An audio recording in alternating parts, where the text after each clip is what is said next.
Magandang gabi, Sir Eric. Tawagin niyo na lang ako sa pangalang Dino. 55 taong gulang na. Binata at kasalukuyang naninirahan dito sa Parañaque City.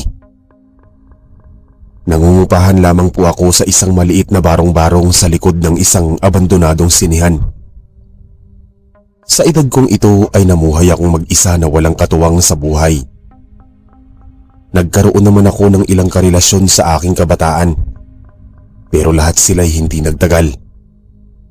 Marahil sadyang malas lang talaga ako sa buhay pag-ibig. Kahit mag-isa lang ako sa kasalukuyang taon ay lumalaban naman ako ng patas. Ni minsan ay hindi ako nadawit sa anumang gulo at masamang bisyo. Mas hinangad ko pang uminom mag-isa sa loob ng aking bahay bago mahiga sa kama, bilang pampalipas sa buong maghapon ko sa pagtitinda sa lansangan. Isa po akong sidewalk vendor sa Pasay. Bali po nagtitinda ako ng mga pritong manok na mismong ako ang nagtitimpla at nagluluto gamit ang aking kariton. Dati po ang mga tinitinda ko ay mga fishball, kikiam at squidball. Subalit maliit lang ang kinikita kong tubo, kaya naisip kong magpalit ng bagong paninda na pumatok naman sa masa. Mabenta po ang mga paninda kong pritong manok. Bukod sa bagong luto ay masarap ang timplado nito na hindi tinipid sa sangkap. Sa halagang 10 piso ay may isang piraso ka ng manok na ipampapares sa mainit na kanin. Ngunit bago naging matagumpay ang aking munting negosyo, sa likod nito ay may malagim na kwento kung saan nagsisimula pa lang akong magtinda ng mga pritong manok. At doon pa ako nakapwesto sa kahabaan ng iskinita sa Baclaran. Nangyari po ang kagimbal-gimbal at madugong senaryo na magsisimula sa taong 2010. April 6, 2010. Sa taong ito ay naninirahan pa ako sa isang masikip, makipot, magulo at maingay na lugar sa isang tagong iskinita. Halos lahat ng kabahayan ay magkakadikit na parang squatter area. Bukod kasi sa maingay ang paligid, ay hindi rin kaaya-aya ang amoy. Maraming pasugalan, pwestuhan ng mga adik na nagsisilbing drug den, at talamak ang bintahan ng laman. Bawat pamilya at individual sa bawat kabahayan ay nagmula sa iba't ibang malalayong lugar na halos hindi magkakakilala. Makikilatis mo lang ang mga ito sa muka pero hindi alam ang mga pangalan. Karamihan sa mga pamilyang naninirahan doon ay mga Muslim na galing pang Maranao. Sir Eric, tubong Bicol po ko. Napadpad ako sa Maynila upang makipagsapalaran. Nagbabaka sakaling sa Maynila ko matatagpuan ng swerte. Kahit anong trabaho ay pinasok ko hanggang sa naisipan kong magtinda. Akala ko noon sa mga probinsya lang naninirahan ang mga nilalang na tinatawag nilang aswang. Hindi ko sukat akalain na sa Maynila ko pa mararanasan makaengkwentro ng ganitong uri ng nilalang, lalo't laking probinsya ako. Sa unang araw ko sa inuupahan kong bahay, na parang kasing laki lamang ng selda, ay nagmistulang kalbaryo na ang aking buhay. Tuwing ihihiga ko sa kama ang pagod kong katawan, ay hindi ako tinatablan ng antok. Kaliwat kanan ng ingay ng mga taong nagbibingo, kahit 10 oras na ng gabi. Pati ang mga nagiinuman sa kalye ay talagang nakakabulabog ang mga boses. Sa bandang itaas naman ng bahay ay labas-masok ang mga kalalakihang gumagamit ng droga. Sa bandang likod kasi ng tinitirhan ko ay mayroong maliit at madilim na tunnel na konektado sa labasan patungong terminal ng mga bus. Ang lagusang yon ang nagsisilbing takbuhan at taguan ng mga kriminal tuwing may nagaganap na raid sa aming lugar. Talamak kasi noon ang bintahan ng droga. Sir Eric, sa mahigit 1 buwan kong pangungupahan sa nasabing bahay, ay nasanay na rin ako sa ingay. Kinalaunan, pangkaraniwan na lamang sa akin ang mga naririnig kong bagay, tulad ng putok ng baril, tuwing may nagaganap na engkwentro sa pagitan ng mga kriminal at mga pulis. Gabi lang naman ako namamalagi sa masikip kong tahanan sapagkat maghapon akong nagtitinda sa kalye. Bale, nakapwesto ako sa tapat ng isang malaking tindahan. Hindi lang ako nagtitinda ng mga pritong manok, bagkus marami akong kakumpetensya. Bagamat hindi naman kami nag-aagawan ng mga customer. May kanya-kanya din kasi kaming mga suki, lalo't daanan talaga ng mga tao ang nasabing kalsada. Sa kaliwang gilid kasi ng daan ay nakahilera ang mga paupahang bahay. At sa kabila naman ay nakatayo ang ilang malalaking gusali sa tindahan ng iba't ibang uri ng imported at lokal na produkto na galing pang Bulacan at Marikina. Maging ang mga produkto mula sa bansang Sina ay nagsilipanan na rin sa buong bangketa. Sa harap ng pinagtitindahan ko ay doon ko nakapwesto ang nagbibenta ng mga lutong bahay na nakabalot na sa mga supot. Kasama ang mga tindero ng mga sisig. Katulad ko, meron din silang sariling cart. Niluluto ang mga sisig sa harapan mismo ng mga customer. Bali po, dalawa ang may sariling pwesto ng tindahan ng sisig na may ilang di pa lang ang layo ng bawat kariton. Kadalasan nagbabangayan ng dalawang food vendor dahil ang isa sa kanila ay matumalang benta. Sa ikalawang buwan kong pagtitinda ng mga pritong manok ay doon na nagsimula ang magkakasunod na trahedya. Tanghaling tapat habang nagpiprito ako ng manok sa harapan ng aking mga parokyano, ay biglang umalingaw-ngaw ang magkakasunod na putok ng baril. Dumating sa punto na nagsitakbuhan ng mga tao at ang iba na may dumapa sa lupa. Napamura ko nang masipat ko ang ilang mga pulis na nakikipagbarilan sa ilang mga pusher sa nasabing lugar. Sinabihan ko ang mga namimili na magtago at dumapa at baka tamaan sila ng ligaw na bala. Ilang saglit lang matapos ang magkakasunod na putok ng baril, ay isang bulto ng katawan ng kriminal ang bumagsak sa lupa na halos duguan ng damit. May tama ito ng bala sa ulo. Ang mga kasamahan ng namatay ay patuloy na tinutugis ng mga pulis sa masikip na iskinita. Matapos masawi ang pusakal ay kinuha ng kinauukulan ang labi nito. Ang ganoong senaryo ay karaniwan na lamang sa mga naninirahan doon. Matapos kasi ang naganap na trahedya ay tila naging maayos na ang lahat na parang walang nangyari. Ngunit para sa mga bagong salta, ay isa itong malaking trauma na nagbigay sa kanila ng matinding takot. Makalipas ang buong maghapon kung saan nag-aagaw na ang liwanag at dilim, ay nagsimula na akong iligpit ang aking mga gamit. Inilagay ko ang mga kasangkapan sa ibaba ng aking kariton bago umuwi sa inuupahan kong bahay. Dumaan muna ako sa tindahan ng mga manok na nagsusupply sa akin. Bumibili na rin ako sa palengke ng mga sangkap na ginagamit kong pampalasa sa pritong manok. Aling Marta, alam niyo po ba nagkaroon ng barilan kanina sa pinagtitindahan ko? Isa ang namatay sa naganap na engkwentro. Wika ko sa ginang. Si Aling Marta ang may-ari ng pinagkukunan ko ng mga sariwang manok. Hay nako Dino, huwag ka nang magtaka kung puro patayan na lang ang mga nangyayari ngayon. Sa panahon ngayon marami na ang halang ang bituka. Puro na lang patayan ang laman ng balita. Tugon naman ni Aling Marta. Tama ka po Aling Marta. Sa panahon ngayon marami na talaga ang kriminal. Maraming kabataan ang nalululong sa droga, kaya nagagawa nilang kumapit sa patalim. Masustentuhan lang ang kanilang mga bisyo. Saad kong muli sa ginang. Sinabi mo pa Dino. Kamakailan lang may natagpo ang chap-chap na katawan ng babae malapit sa likod ng simbahan. Nakasilid sa magkakahiwalay na supot ang pira-pirasong katawan ng biktima. Hindi nakilala ang biktima dahil nawawala ang ulo. Anang paliwanag ng ginang. Tumango lang ako sa sinabi ni Aling Marta. Kalat na kasi sa aming lugar ang tungkol sa chap-chap na katawan ng babae. kung kaya't hindi na ako nagulat pa. Matapos ko bayaran ng ginang sa isang timbang manok na binili ko, ay agad na akong umalis. Kailangan ko pa kasing linisin at ibabad sa lamas ang mga manok. Kinabukasan madaling araw pa lang ay mulat na ang aking mga mata. Maaga kasi ako naliligo dahil madalas nawawalan ng tubig sa araw. Isa pat hindi lang ako ang gumagamit ng banyo. Halos marami kami.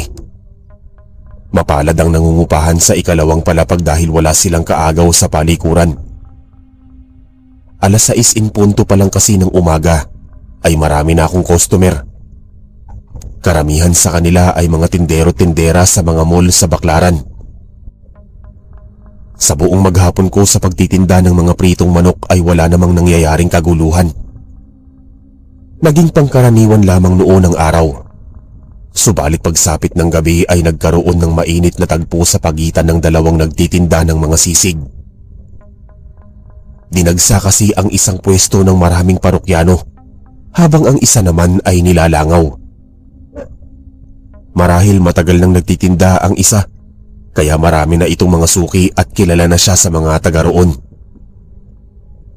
Ang kanilang mainit na pagtatalo ay nauwi sa suntukan. Mabuti na lang may nagmagandang loob na umawat dahilan para hindi sila humantong sa madugong labanan. Bagamat nagkaroon sila ng pareho ng pagbabanta sa buhay na hindi naman pinagtuunan ng pansin ng ilang mga kapwa naming mga vendors. Sir Eric, makalipas ang ilang araw, bigla na lang naglaho ang isang nagtitinda ng sisig. Ang natira na lamang noon ay ang matagal nang nakapwesto doon na halos mahigit ilang taon nang nagtitinda ng nasabing pagkain. Dahil bakante na ang kabilang pwesto ay lumipat ako sa kabilang kalsada. Naging kapitbahay ko na ang tindahan ng sisig. Ngunit sa mga sumunod na araw, binulabog ang abalang kalsada ng dalawang malakas na putok ng baril. Halos nagsigawan ng mga taong nakasaksi nung humandusay sa lupa ang tindero at mismong may-ari ng tindahan ng sisig. Bigla na lang kasing may lumapit sa kanya na isang lalaking nakasuot ng sombrero at may takip sa muka at walang habas siyang binaril sa ulo. Hindi na mukaan ng salarin sapagkat mabilis itong tumakbo matapos gawin ang krimen. Labis akong nalungkot sa pagkamatay ng biktima. Mabait kasi itong tao. Habang nagtitinda nga ako noon ay may nakatirik na ilang kandila kung saan nasawi ang may-ari ng sisigan. Ayon sa nasagap kong balita mula sa mga kapwa ko vendors, malakas ang kutob nila na ang salarin ay ang nakaalita ng biktima nung mga nakaraang araw. Bagamat mahirap magbintang dahil hindi naman namukaan ng kriminal, Sir Eric, hindi lang ito ang mga naranasan ko sa buhay. Dahil sa mga sumunod na buwan ay ako na mismo ang magiging biktima. Sa buwan ng Oktubre sa nasabing taon ay maaga akong umuwi sa inuupahan kong bahay. Mabilis ko kasing napaubos ang aking paninda. Isa pat medyo masama din noon ang aking pakiramdam. Habang marahan at maingat kong tinutulak ang aking kariton, napansin ko na tila maraming tao ang nakaharang sa iskinitang paglilikuan. Animoy para silang nanonood ng isang shooting sa pelikula. At dahil hindi ako makadaan sa nasabing kalsada, ay saglit akong pinarada ang kariton sa gilid ng poste. Pati ang ilang mga padyak ay napatigil na rin upang makiusisa sa nangyayaring kaguluhan. Ilang saglit pa ay nagsigilid ang pulutong ng mga tao kasabay ng paglabas ng kapulisan, kabilang na ang soko. Isang bangkay ng babae at 2 labi ng bata ang natatakpan ng kumot ang inilabas ng mga alagad ng batas. Nagimbal ako nung marinig ko ang pangalan ng mga biktima. Sila ang mga nakatira sa bandang itaas ng inuupahan kong bahay. Ang nagbigay talaga sa akin ng matinding hilakbot nung malaman ko na ang mismong haligi ng tahanan ng pumatay sa mag-iina. Lango ito sa alak at sabog sa droga bago gawin ang karumal-dumal na krimen sa sariling pamilya. Anang mga nakasaksi, nagkaroon umano ng mainit na pagtatalo sa pagitan ng mag-asawa. bago maganap ang nakakakilabot na pagpatay, lalo na't sangkot ang salarin sa pagbebenta ng droga. Basag daw ang ulo ng ginang. Ilang beses itong pinalo ng 2x2 sa ulo bago hatawin ng 2 bata. Ang masaklap pa sa mga nangyari, tumakas ang may sala at kasalukuyan noon hinahanap ng mga pulis. Ilang linggo naging bakante ang bandang itaas ng bahay bago nagkaroon ng bagong tenant na itago na lang natin sa pangalang Mang Fabian na nagmula sa probinsya ng Panay. Si Mang Fabian ay isang matadero sa palengke. Tulad ko, isa rin siyang matandang binata nung mga panahong yun. Wala na akong alam na ibang detalye sa kanyang pinagmulan. Karaniwan na kasi sa Maynila na hindi alam ang tunay na estado sa buhay ng bawat tao. Kahit na kapitbahay mo pa ito o madalas nakakasalamuha sa kalsada. Kahit na nasa iisang compound lang kayo naninirahan. Dahil pareho kaming solo sa buhay ni Mang Fabian, ay naging magkaibigan kaming dalawa kahit na magkalayo ang antas ng aming edad. Kahit alam ng Ginoo na may naganap na patayan sa inuupahan niyang bahay, ay hindi ito natatakot. Nababasa ko sa kanyang muka na hindi siya matatakoting lalaki. Tuwing gabi binibigyan niya ako ng ulam. Palaging karne ang niluluto niyang putahe. Hindi na ako nagtaka sapagkat namamasukan siya sa tindahan ng karne. Dumating sa punto na nagkayayaan kaming mag-inuman sa aking bahay at minsan naman sa kanyang tahanan. Sa aming pag-iinuman na pag-alaman ko na galing mismo sa kanyang bibig na dati siyang imbalsamador sa kanilang probinsya. Sir Eric, simula nung nangupahan si Mang Fabian ay naging tahimik na para sa akin ng gabi. Nabawasan na ang takot ko tuwing hihiga ako sa kama. Dating runner kasi ang unang nangupahan sa ikalawang palapag na walang awang pumaslang sa kanyang pamilya. Palaging tahimik ang silid ng Ginoo. Ni hindi ko nga maramdaman ang bawat yabag ng paa sa kalaliman ng gabi. Katapusan noon sa buwan ng Oktubre, kung saan araw ng aking kapanganakan, ay niyaya ko si Mang Fabian na uminom kami sa bahay. Kakauwi ko lang noon galing sa pagtitinda. Sinadya kong magtira ng ilang pirasong pritong manok na aming pupulutanin.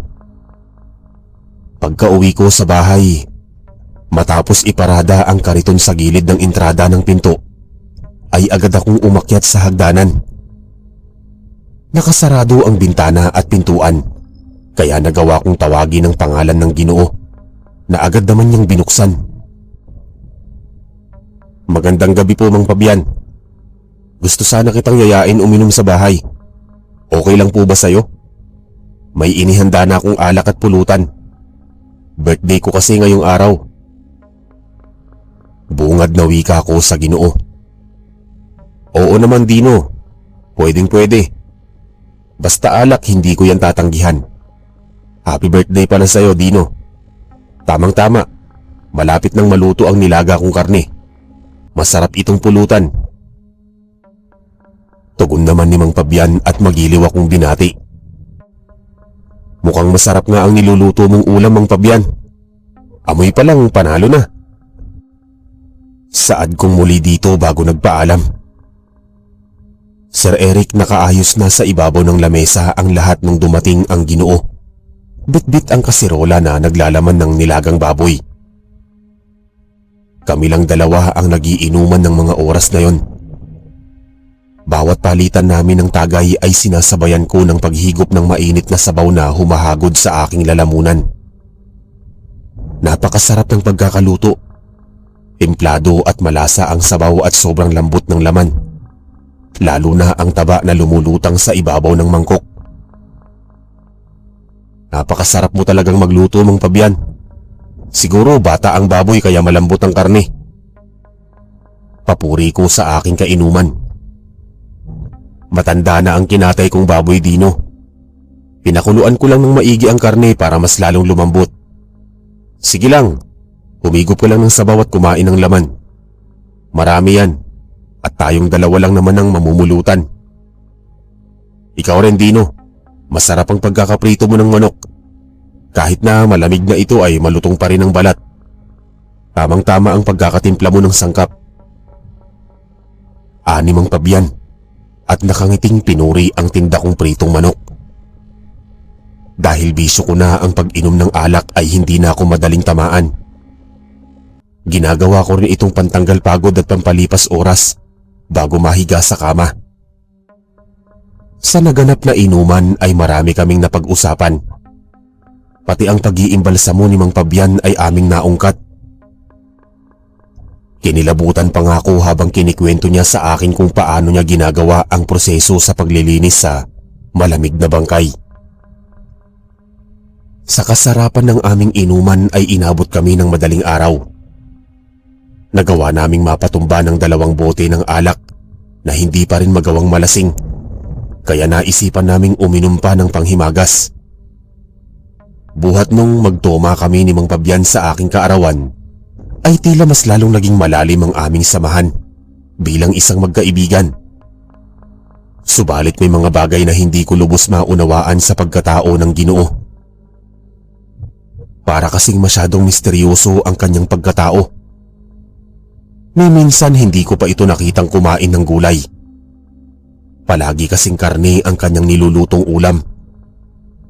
Minsan nga kumikilaw ito ng laman ng baboy na hindi kaya ng aking sikmura. May mga gabi na kapag nagagawi ako sa kanyang bahay, ay inaabutan ko siyang nilalantakan ng malaking hibla ng karne na may kasama pang dugo. Wala man lang itong kahit anong pampalasa na matatawag na kinilaw.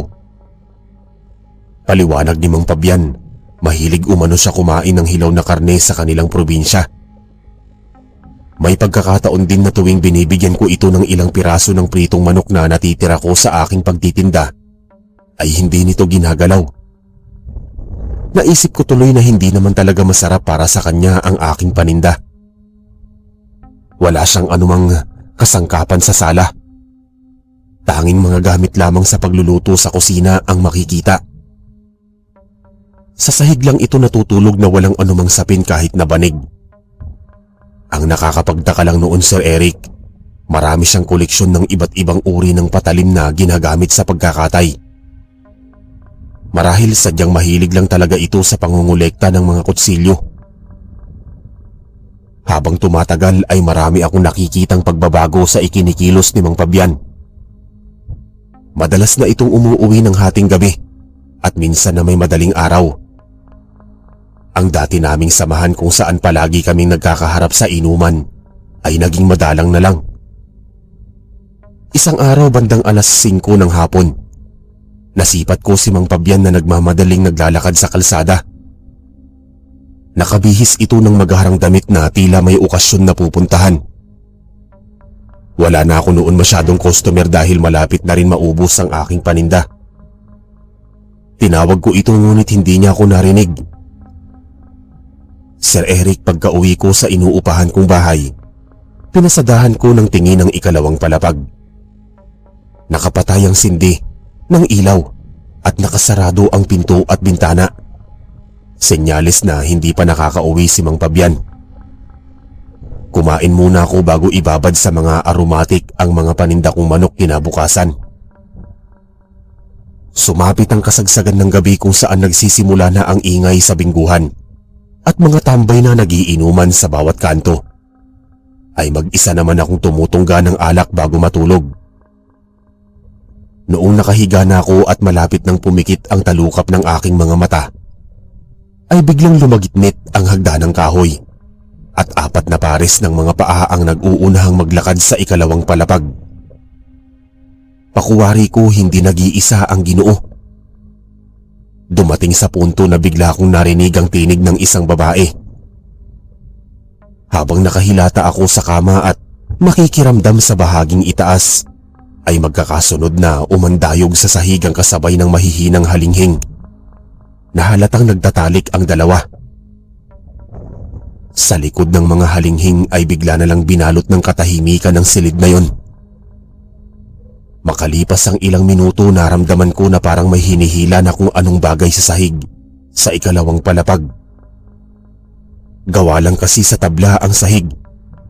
Sa madaling sabi, gawa lang sa kahoy ang buong bahay at hindi rin ito gaano kalaki tulad ng ibang paupahan. Sa aking pagkakahiga ay bigla akong napabalikwas sa kama. May kung anong malapot na bagay mula sa itaas ang lumapat sa aking pisngi. Namilog ang aking mga mata nang hawakan ko ito at amuyin, sapagkat ang likidong yun ay sariwang dugo ng tao. Magkakasunod na pagpatak ng dugo ang tumatagas sa ikalawang palapag. Nang mga oras na yon, binalot ako ng matinding takot. Palagay ko may nangyayaring karumal-dumal sa silid ni Mang Fabian. Noong humupa ang pagpatak ng dugo hanggang sa matuyo ito ay aligaga akong pinalitan ng sapin ng aking higaan bago alisin ang natuyong dugo sa aking muka. Natatakot ako na baka malaman ng Ginoo na may alam ako sa ginawa niyang karahasan. Halos hindi na ako nakatulog buong magdamag. Binantayan ko ang mga susunod na mangyayari sa pamamagitan ng aking pandinig. Kinabukasan ay hindi ko na nagawang maligo. Nagbihis lang ako ng damit bago itinulak ang aking kariton. Nakalagay na rin sa loob ng aking kariton ng mga minarinate kong manok, kasama ang isang galong mantika na dating pinagprituhan. Habang palabas na ako noon sa iskinita ay nakasalubong ko si Mang Fabian. Nakasuot lang ito ng pambahay na damit at halatang wala pang ligo. Magulo ang buhok, dilat ang bilog na mga mata na parang katatapos lang gumamit ng droga. Para kasi itong bangag na tilang ngiwi ang panga. Mang Fabian? Wala ka bang pasok ngayon? Bulalas na tanong ko dito. Umalis na ako sa amo ko, Dino. Simula ngayong araw magtitinda na ako ng ulam sa bangketa. Tugon ni Mang Fabian. Talaga po? May nakuha ka bang magandang pwesto? Usisang tanong ko. Hindi ako kumuha ng pwesto, Dino. Maglalako ako ng mga ulam sa ilalim ng istasyon ng tren. Maglilibot ako sa bandang simbahan. Nakangiting saad nito sa akin. Tinignan ko ang isang kamay niya at may hawak itong supot na pagbabalutan ng mga ulam. Kinilabutan ako sa mga sinabi ni Mang Fabian. Malakas ang kutob na kakaibang putahe ang ilalako niyang pagkain. Dahil tensyonado ako ng mga oras na yon, pinilit kong maging kalmado sa kanyang harapan. Nagpaalam na ako dito na kailangan ko nang umalis lalo't marami akong namimili sa umaga. Bago sumapit ang tanghali ay abala ako sa pagpiprito ng mga manok. Marami kasing tindera ang nagpapareserve sa akin. Habang nagpiprito ako ay biglang dumating si Mang Fabian. May bitbit itong dalawang kwadradong lalagyan na pinagsidlan ng mga binalot na ulam. Nalula ako nung buksan nito ang takip at nakita ko ang iba't ibang putahe na halos puro karne. Kumuha ito ng dalawang balot na magkaiba ang luto at ibinigay sa akin. Hindi naman ako makatanggi at agad kong kinuha ang ulam bago nagpasalamat. Mamayang gabi, Dino. Mag-inuman tayo. Sigurado akong mapapaubos ko ang aking paninda. Aalis na ako. Kailangan ko pang maglako. Ani Mang Fabian bago lisanin ang aking pwesto. Dahil lumaki ako sa probinsya, kahit paano may alam ako patungkol sa mga elemento at aswang, lalo na pagdating sa pangyayanggaw. Noong wala na akong mga customer ay bumili ako ng styro at ilang piraso ng kalamansi. Ibinuhos ko ang bigay na ulam ni Mang Fabian sa styro at dagling pinatakan ng kalamunding. Gusto ko kasi agad malaman kung tama nga ang aking hinala na laman ng tao ang ginawang sahog. Tulad ng aking inaasahan, hindi nga ako nagkamali. Kumpirmado na laman nga ito ng tao marahil ang mga patak ng dugo kagabi ay nanggaling sa bayarang babae na kasama nito kagabi. Matutukoy ko na isang mataas na uri ng aswang si Mang Fabian dahil may kakayahan siyang magsabulag. Kung hindi ka mapanuri sa mga pagkain na mabibili mo sa mga karinderya at maglalako ay masasabi mo talaga na karne ng baboy ang iyong mabibili. Kahit hindi pa ubos ang aking paninda ay mabilis akong umuwi sa bahay. Sasamantalahin ko ang pagkakataon habang wala pa si Mang Fabian. Pinilit kong buksan ang bintana at doon ako lumusot. Noong makapasok na ako ay nanuot agad sa aking ilong ang malansang dugo. May bahid pa ng natuyong dugo ang bandang pinaghihigaan ng Ginoo kung saan sila nagtalik ng bayarang babae kagabi. Makalat ang kusina at madumi ang lababo.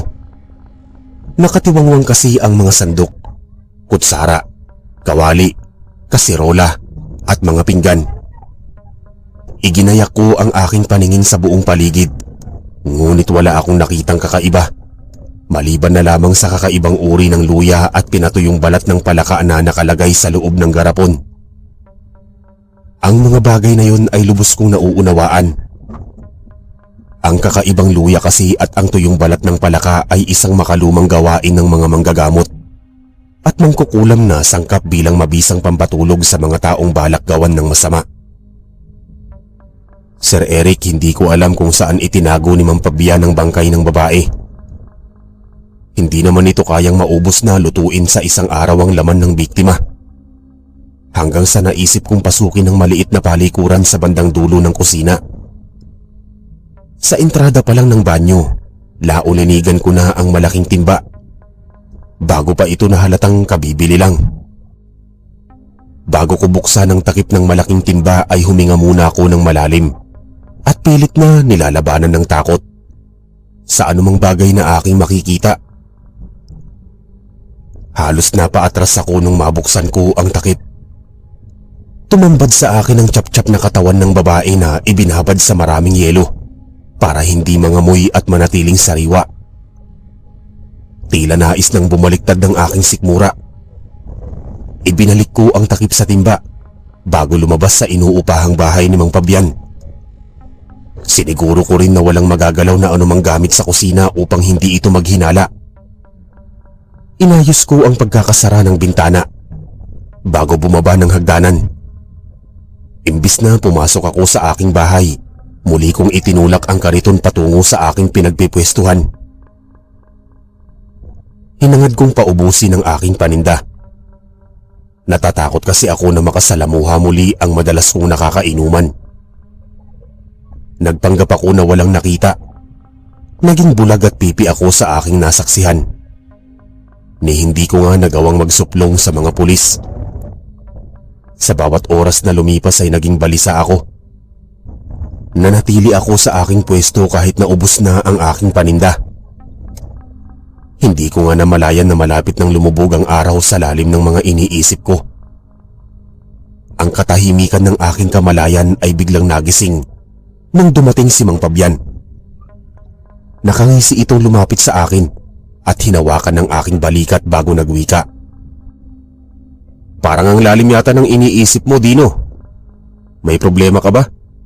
Kanina pa kita pinagmamasdan sa malayo.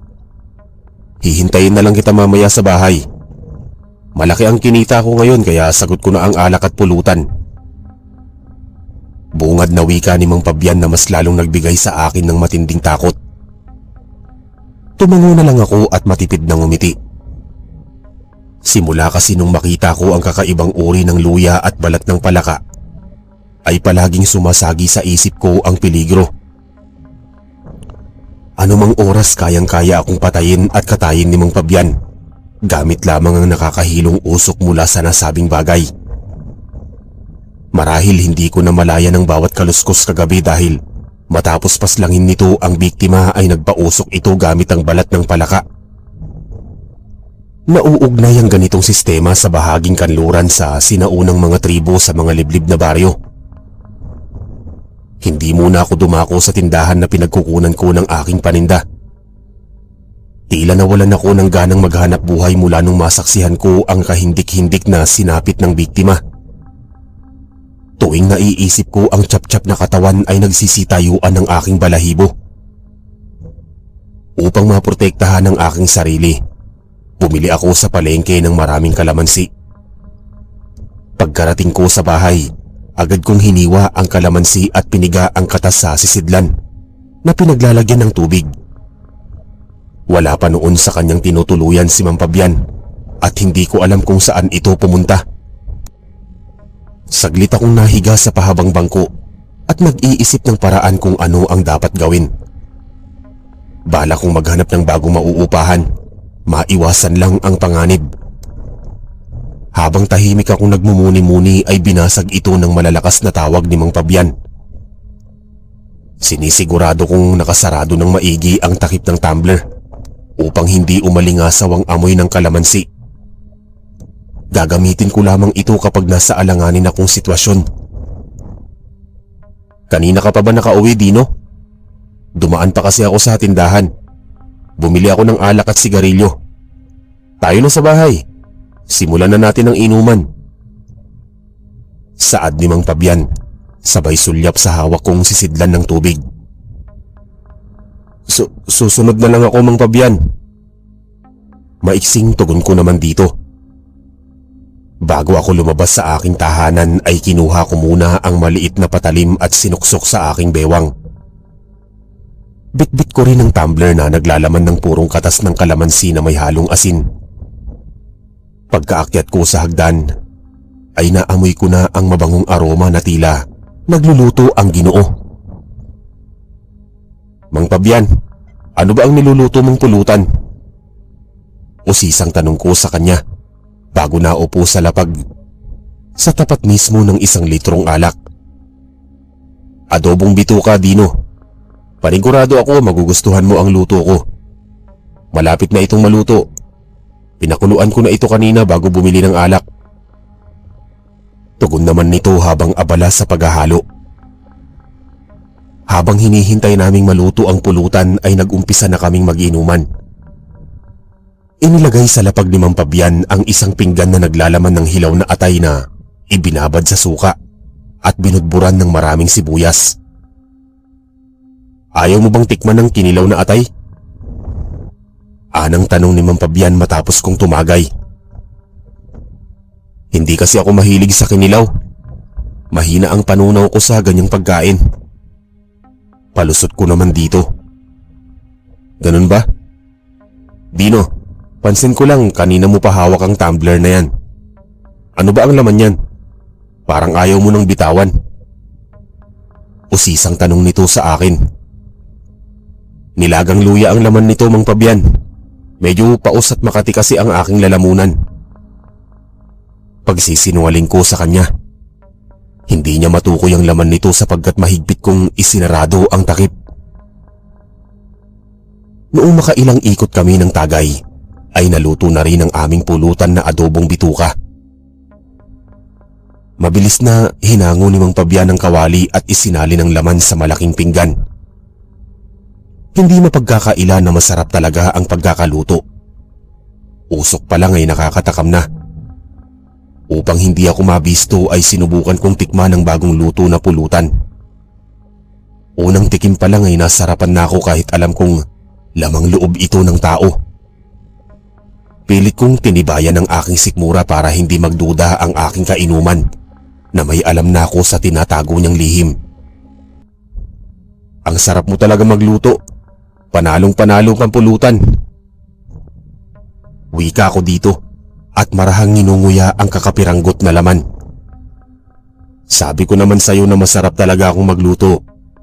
Kaya nga mabilis na ubos ang aking paninda. Pagmamayabang na tugon ni Mang Fabian. Gayunpaman pautay-utay ko lang nilalantakan ang aming pulutan. Bawat tagay 1 pirasong laman ang kinakain ko. Binabawi ko na lang sa paghit-hit ng sigarilyo na mawala ang pandidiri ko sa nakahain sa lapag. Bawat palitan namin ng baso ay marami kaming napag-uusapan tungkol sa mga bagay-bagay na nangyayari sa aming lipunan. Sir Eric, habang nababawasan ng alak, ay palalim naman ang gabi. Nang maubos namin ang 1 litrong alak ay muling bumili si Mang Fabian. Bala ko sanang tumanggi na bukas na lang namin ipagpatuloy ang aming inuman ngunit pinipilit pa rin niya akong uminom. Hindi ko alam kung bakit matagal akong malasing. Parang tubig na lang kasi sa akin ang alak. Noong nangalahati namin ng pangalawang bote ay nagsimula ng magbago ang kinikilos ni Mang Fabian.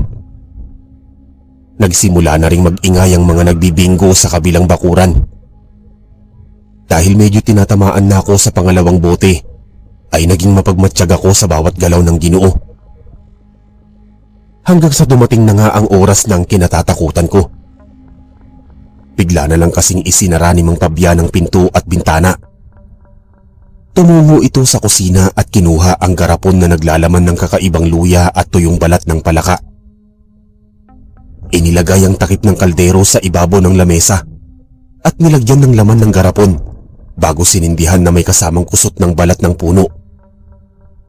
Doon pa lang kinutuban na ako na may masama itong gagawin. Balak niya akong patulogin gamit ang nakakahilong amoy mula sa usok. Ngumisi ito nang nakakatakot nung kumalat ang makapal na usok sa bawat sulok. Mang Fabian, bakit ka nagpapausok? Para saan ba yan? Pagkukunwari kong tanong. Pantaboy lang ito ng malas, Dino. Huwag kang mag-alala. Hindi naman ito makakasama sa kalusugan mo. Pagsisinungaling nito na halatang may masamang balak. Hindi ko alam kung may kasamang orasyon ng kanyang pagpapausok. Para kasi itong umuusal ang dasal na walang lumalabas na ingay sa kanyang bibig. Noong malanghap ko ang usok, tila nakaramdam ako ng pagkahilo at unti-unti nang napaparilisa ang aking katawan. Hindi ko sukat akalain na mabilis pala ang bisa ng sangkap oras na kumalat sa iyong katawan ng nalanghap na usok. Sir Eric, nagulantang ako nang umupo ito ng paluhod sa aking likuran at hinawakan ng mahigpit ang aking ulo. Batid kong balak niyang pilipitin ang aking leeg. Nilabanan ko ang pamamanhid ng aking katawan bago pa man ako hindi makakilos. Ginamit kong sandata ang aking ulo at malakas na iniuntog sa mismong ulo ni Mang Fabian, dahilan upang pareho kaming madapa ng patihaya sa sahig. Balak kong sumigaw ngunit hindi ko magawa. Para kasing may kung anong bagay ang bumabara sa aking lalamunan. Dahil nanghihina na ako ng mga oras na yon, ay mabilis nakabangon si Mang Fabian. Paulit-ulit niya akong tinadyakan sa sikmura. Nilamon ako ng matinding hilakbot nung magsimula ng magbaga ang kanyang mga mata, kasabay ng pagtubo ng matutulis na kuko. Sa kanyang pagpapalit anyo bilang isang aswang, ay mas doble ang kabog ng aking dibdib. Halos gusto nang lumuwa ng aking mga mata nung ibaon nito sa aking lalamunan ang matalas niyang hintuturo na naisiwain ng aking leeg. Sa nalalapit kong kamatayan, doon ko lang naisip na may baon pala akong patalim sa aking bewang. Pinilit ko itong hugutin at walang habas na itinarak sa malapad niyang hita. Nakawala ako sa kanyang pagkakahawak. Kaya muli ko itong inundayan ng saksak ng masipat ko ang tumbler ay dagli kong binuksan ng takip at isinaboy sa kanyang muka ang katas ng kalamansi. Sir Eric, malapitan kong natunghayan kung gaano kabisa panlaban sa aswang ang purong katas ng kalamansi. Bigla kasing umusok ang kanyang muka habang dahan-dahang nalalapnos. Umangil ito ng malakas na tila damang-dama ang matinding sakit. Tumayo ako at pinilit na maihakbang ang aking mga paa patungo sa kusina. Binuhusan ko ng tubig ang pinagmumulan ng usok na galing sa ligaw na luya at tuyong balat ng palaka bago kinuha ang malaking patalim sa kusina. Balak kong tagain si Mang Fabian habang iniinda nito ang sakit dulot ng katas ng kalamansi. Akmang papalapit na ako sa kanya. Para tabasin ang kanyang ulo ay bigla niyang binuksan ang bintana at walang habas na tumalon. Kumaripas ito ng takbo patungo sa madilim na lagusan sa silong ng kabahayan na konektado sa malawak na terminal ng mga bus. Hindi ko alam kung saan ito magtatago. Noong maglaho sa aking paningin si Mang Fabian, doon ko lang nagawang makalikha ng ingay. Pakuwari ko ay may ginawa itong orasyon sa loob ng kanyang inuupahang bahay. Bagamat may ilang mga tambay na nakakita sa nilalang na tumalon sa bintana sa ikalawang palapag, Tatlong binatilyo ang napasulyap sa nakabukas na bintana at nakita nila akong nakadungaw, habang duguan ang aking damit dulot sa natamo kong sugat sa leeg. Mula sa itaas tinawag ko ang mga ito para humingi ng tulong. Nais kong ipaalam sa kanila na mayroong tiyap-tiyap na katawan ng babae sa palikuran. Nagimbal ang ilang binatilyo nang makita nila ang pira-pirasong katawan sa loob ng malaking timba. Balak ko sanang manahimik at itago na lang ang nasaksihang krimen kung hindi lang ako pinag-interesan ni Mang Fabian. Kaso balak niya akong patayin at katayin, kaya wala akong nagawa kundi ilantad ang kanyang lihim. Ipinaalam ng mga tambay sa kapulisan ang tungkol sa tiyap-tiyap na katawan, pati ang mga nagbibingo na walang alam sa mga nangyari ay nagimbal, lalo na ang aming landlord na naninirahan sa kabilang iskinita. Dinala ako sa himpilan upang imbestigahan. Sinabi ko sa mga pulis na aswang ang may gawa, ngunit hindi sila naniwala. Iniisip nila na sadyang halang lang ang bituka ng kriminal. Kahit na wala akong kasalanan ay ikinulong nila ako ng ilang araw habang nilulutas ang kaso. Noong mapatunayan nila na wala talaga akong kinalaman sa naganap na pagpatay, ay pinakawalan nila ako. Hindi nila nahuli si Mang Fabian at walang nakakaalam kung saan ito nagtatago. Makalipas ang ilang araw may natagpuan umanong bangkay ng isang lalaki na palutang-lutang sa estero.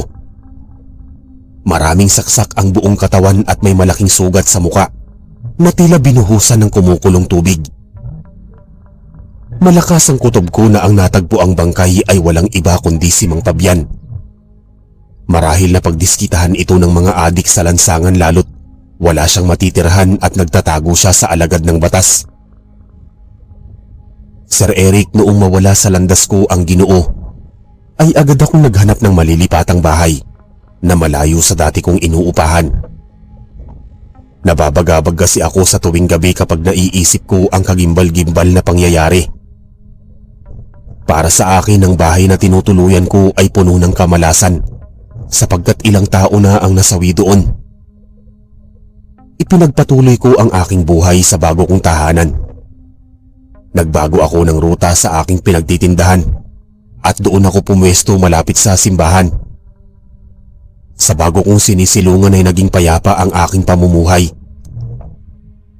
Bagamat marami pa ring krimen ang nagaganap sa lipunan, minsan naging saksi ako sa patayan na nagaganap sa lansangan tuwing nagtitinda ako.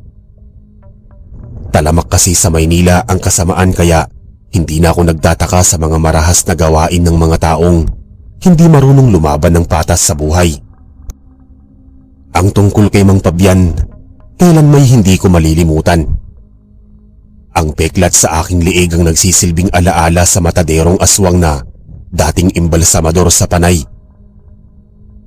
Hindi rin ako makapaniwala na sa Maynila ko pa talaga mararanasan makaengkwentro ng mabangis na nilalang. Tama nga ang kasabihan na mas maraming aswang sa lungsod kumpara sa mga probinsya. Ngayong kasalukuyan ay nagtitinda pa rin ako ng mga pritong manok sa bangketa. Patuloy na lumalaban sa hirap ng buhay. Sapat na ang kinikita ko upang buhayin ang aking sarili, lalo't wala naman akong pamilya. Hindi ko alam kung bakit malas ako sa babae. Marahil sadyang pangit talaga akong lalaki at walang nagkakagusto sa akin. Kahit mag-isa lang ako sa buhay ay masaya naman ako. Kontento na ako kung anong meron ako. Sir Eric, hanggang dito na lamang po ang aking kwento. Salamat dahil isa po ako sa mga napili ninyo na ilathala sa inyong programa ang naging karanasan ko patungkol sa nilalang na tinatawag na aswang. Sana magbigay aral ito sa mga masusugid ninyong tagapakinig na walang sawang sumusuporta sa inyong programa. Lubos na gumagalang ang inyong masugid na taga-subaybay.